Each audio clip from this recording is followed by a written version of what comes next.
Well, things are starting to move quickly now. We were expecting the impeachment vote 7 p.m. local time on Saturday. We're now told that could be sped up. It could even happen sometime today. The reason it was scheduled for Saturday is so that the opposition party could try and convince more of the ruling party lawmakers to cross the floor and vote with them. 200 votes would be needed in the 300-seat National Assembly. 192 lawmakers have already indicated they will vote for impeachment, so it would just need 8 members of the ruling party.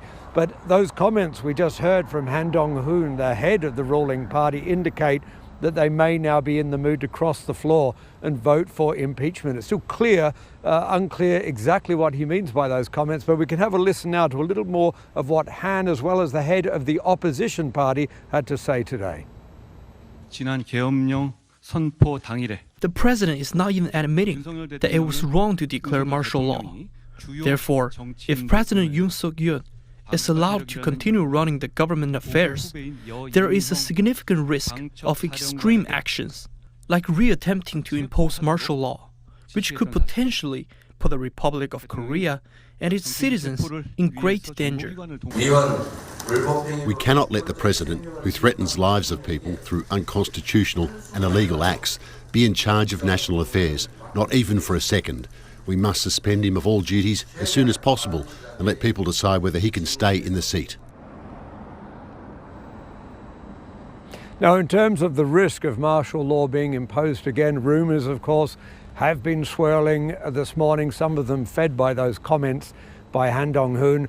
But we've just heard from the Joint Military Chiefs of Staff. They've issued a statement saying there will be no martial law. Even if the military is ordered by the president to impose martial law, they would disobey that order. So they have let the public know it absolutely will not happen under any condition.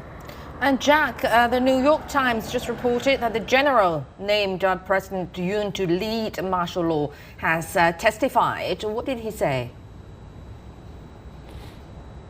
Yeah, that's right. General Park Han-soo, who is the Army Chief of Staff, he went before the assembly makers to give testimony, to face a grilling.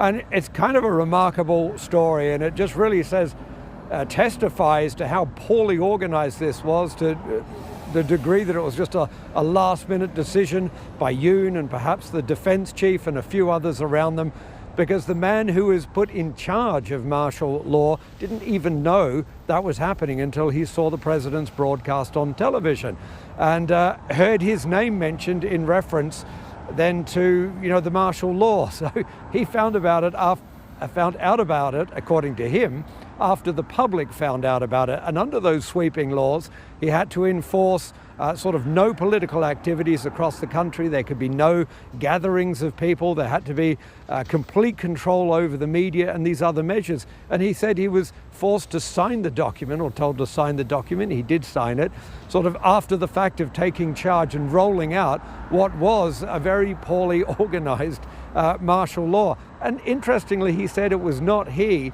who ordered the troops into the National Assembly to try and stop the lawmakers from entering. He's not even sure who it was that gave that order. Perhaps it came from the defense chief. Who knows? But it really shows what a haphazard, last-minute, poorly organized and late-night decision this was by President Yoon and perhaps a few around him, with even the army itself caught completely off guard. Jack, we've had some polls out that are showing that Yoon Suk Yeol's approval rating has now dropped to 13%. Something of the order of 70% of the population are supporting impeachment. So first of all, how are locals reacting? And second of all, is there any indication he might actually resign on his own prior to an impeachment? I think people really hope he will do that. So far, he's just really kept mum about everything. I think the feeling is amongst people he won't resign, that he'll just dig in. But of course, there is the hope that he will voluntarily step down.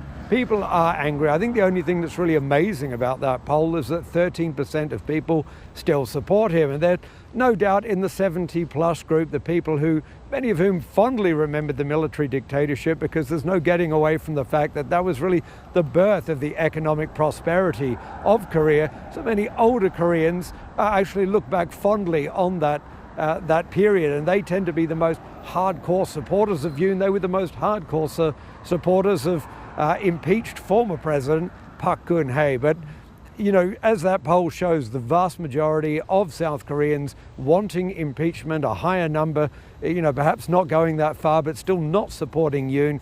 And what we're seeing is more and more public actions, particularly in the evening, these sort of vigils and demonstrations when people get off work and they come out and they gather and they protest.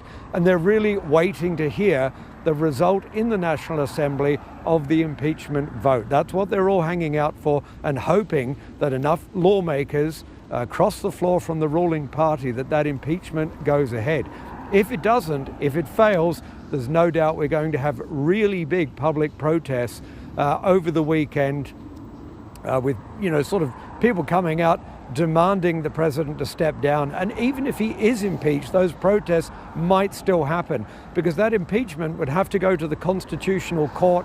That in itself would be a lengthy process. 9 judges would need to review it, and 6 of those judges would need to approve it for the impeachment to pass. So no doubt when that process is ongoing, if the impeachment happens, there will be big public protests outside that court, you know, with people calling for the president to go.